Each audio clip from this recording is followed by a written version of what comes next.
एक interview board के सामने आप अपने आप को ऐसे कैसे पेश करें जिससे यह लगे कि आपके व्यक्तित्व में जो गुण हैं वो अधिकारी बनने के रास्ते में बाधा नहीं। इसके लिए जरूर हम लोगों ने कुछ तकनीकी चेकलिस्ट बना रखी होती है। मसलन मैं 5 चीजें जरूर जांचता हूं किसी भी इंटरव्यू को, खासतौर से यूपीएससी इंटरव्यू को तबाह करने के लिए। आपका केवल एक बार,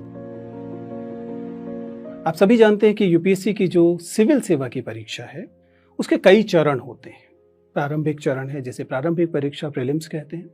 उसके बाद मेंस की परीक्षा होती है और मेंस की परीक्षा में जो थोड़े से लोग उत्तीर्ण होते हैं उन्हें मौका मिलता है यूपीएससी के इस बोर्ड के सामने आने का।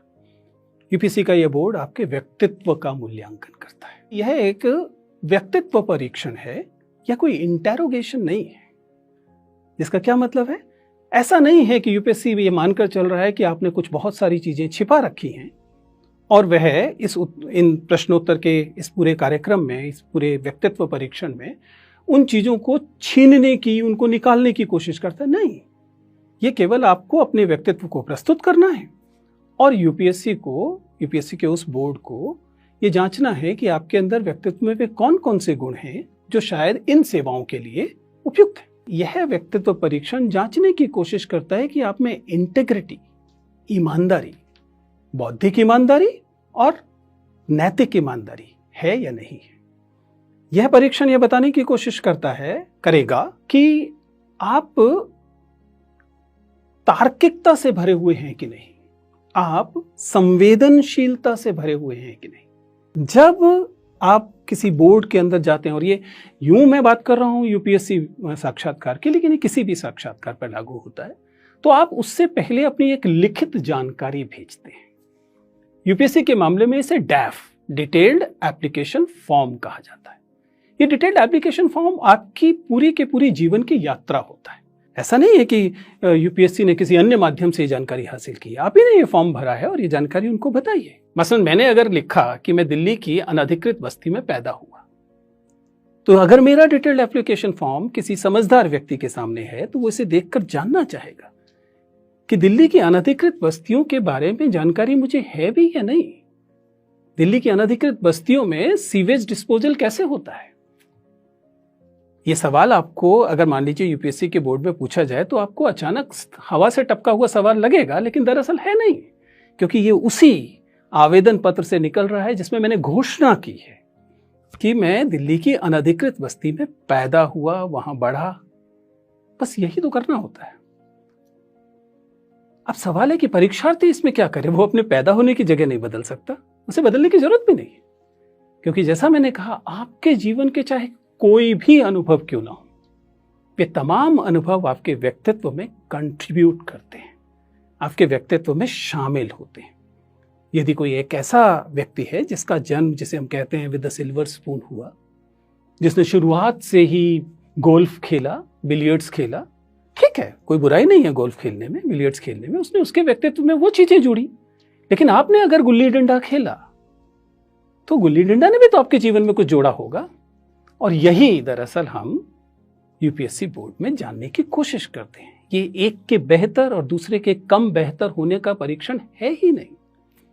ये तो आपके व्यक्तित्व में जो ईमानदारी से आपने कहा है, उस ईमानदारी की जांच पर है जो यहां की जाती है।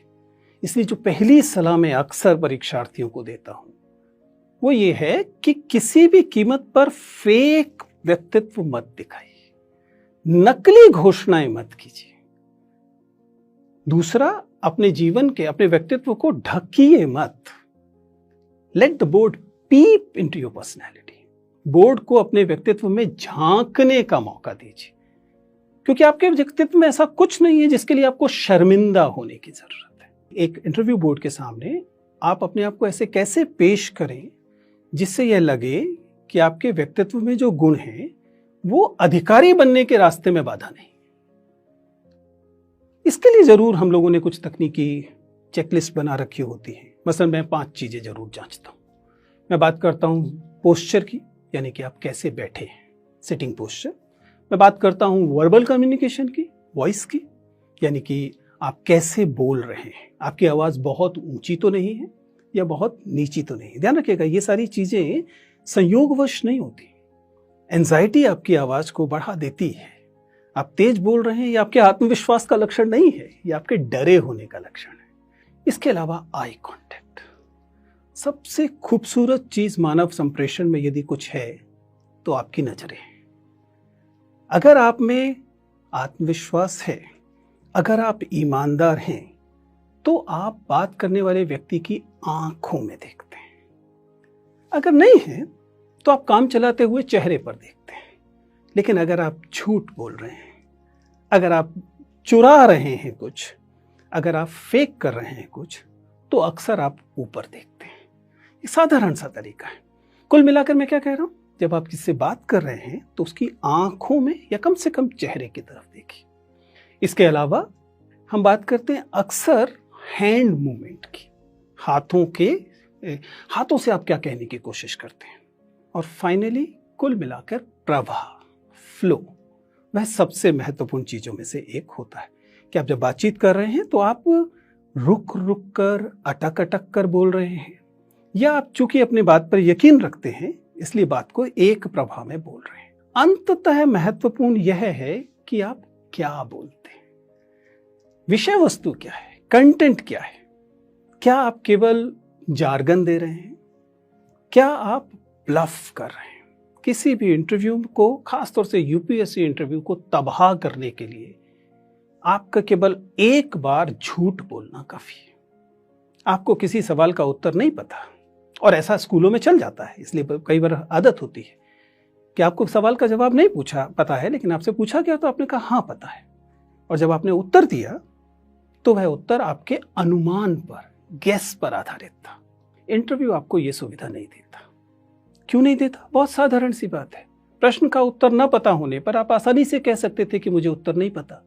तब क्या आपके बारे में क्या राय बनती कि इसको एक सवाल का उत्तर नहीं पता था, जबकि बहुत सारे सवालों का उत्तर पता था, तभी तो यह साक्षात्कार दे रहा है, तभी तो उसने मेंस क्लियर किया है। लेकिन आपने एक उत्तर गलत दिया। गलत का मतलब केवल गलत का, राय में गलत कुछ नहीं होता, लेकिन फैक्चुअल, तथ्यात्मक चीजों में आपने दावा किया कि आपको पता है और आपको नहीं पता था, आपने अनुमान लगा दिया, तब आपके बारे में आपकी ईमानदारी पर सवाल उठता है। और यही महत्वपूर्ण है, क्योंकि ईमानदारी नॉन नेगोशिएबल है इस तरह की सेवाओं। तो कुल मिलाकर आज की तमाम बातचीत में हमने जो बताया है या बताने की कोशिश की है वो केवल ये है कि सच्चा व्यक्तित्व रखिए, और सच्चा व्यक्तित्व सबसे अच्छा व्यक्तित्व है। Thank you.